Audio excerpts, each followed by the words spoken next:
11일 날 울산 함성에다가 한 건데 우리 원윤수 동지가 발표한 거라서 나중에 한 건데 저도 해볼게요.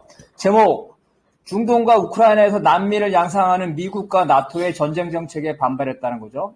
결론 나오고 녹색당이 제일 많이 패배한 거고 극우 정당들이 그 공통으로 내건 거는 반이민 반난민이죠. 그렇지만 그 본질은 전쟁으로 인한 생활고라는 거고요. 극우는 공통적으로 보는 우크라이나 전쟁의 장기화, 난민 유입, 그 다음에 난민이나 이러면서 극단주의 테러 증가 이런 것들의 사회 불화를 아젠다로 활용하고 있고요. 그래서 좌파는 생활고가 미국의 전쟁 정책으로 인한 것을 각의시키는 것에 실패해서 유권자의 관심을 끌지 못했다는 겁니다. 결국 이번 선거에 대해 본질적인 원인은 경제란에 대한 각 정당 정책에 대한 심판인데 전쟁의 후유증으로 유럽에서의 난민 증가, 물가 인상, 고금리 등 생활고가 높아졌다는 거고 이게 우파든 좌파든 유럽의 집권장들이 전부 다 미국의 전쟁 정책에 다 쫓아가고 있죠. 그래서 그렇다는 거고 이번 선거에서 특히 젊은 층들이 이제 젊은 층들에 보면은 다 인플레이션, 집값, 노후, 사회분열, 불법 난민 이런 것들, 고금리, 연금 이런 것들이 있다는 거죠. 근데 기존의 좌우 정당들은 우크라이나 전쟁과 친환경 정책에 예산을 배정하고 있죠. 이거에 대해서 불만을 표시하고 그렇죠. 좌파나 우파나 전부 다 그렇게 하고 있죠. 집권 자본이 전부 다 미국의 정책에 따라서 이렇게 하고 있죠. 일반 유권자들은 이런 생활고죠. 이러한 것도 국경 폐쇄를 요구하고 있고요. 고금리 이미 선거 직전에 유럽 중앙은행이 금리를 내렸습니다. 미국보다 앞서서. 그래서 경제란을 걷는 서민들은 친환경 정책에 대해서 한가로운 소리라고 하고 있다. 그래서 이제 녹색당의 부진이죠. 이런 것들이 기후 문제라든지 산업전환 문제를 한가롭게 생각한다는 거죠. 그래서 2035년에 내연차 판매 금지 등 여러 가지 친환경 정책, 재생에너지 정책이 속도를 조절할 것으로 보입니다.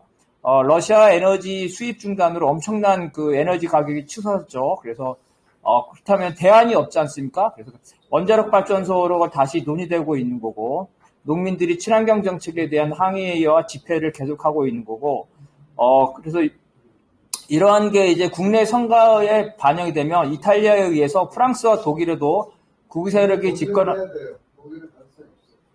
독일 예. 그래서 아까 말한 대로 이게 2위로 올라왔다는 거잖아요. 예.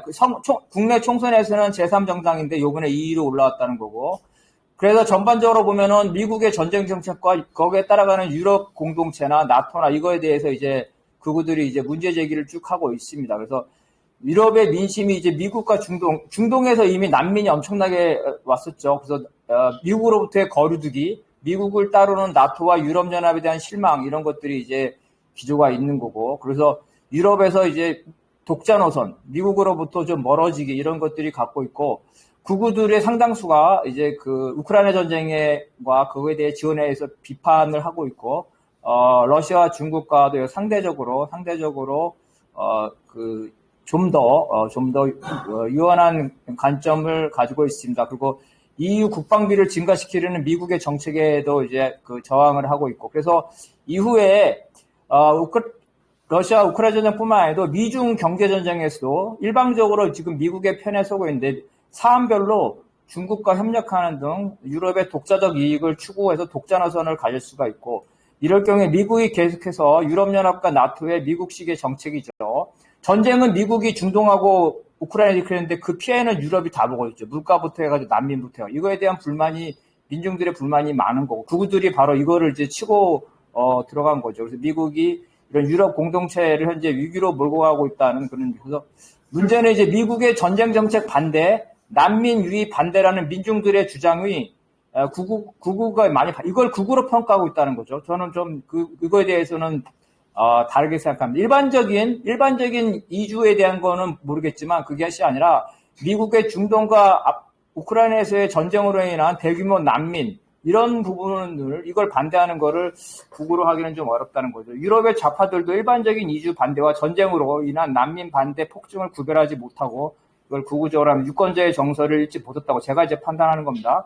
결국은 이 선거 결과가 그런 면에서 단순히 극우라기보다는 그 전쟁 이제 선거에 미친 영향, 생활고 특히 그 미국이 하는 전쟁 정책, 그 다음에 고금리 이런 것을 볼 때 탈미를 상대적으로 극우 쪽에서 주장하고 있기 때문에 아마 민심이 저는 그런 쪽으로 갔다. 그래서 그런 민심을 잃지 못할 경우에는 우파나 좌파나 기존의 정당들이 결국은 선거에서 국내 선거에서도 불리할 것이라고 봅니다. 이상입니다. 끝. 네.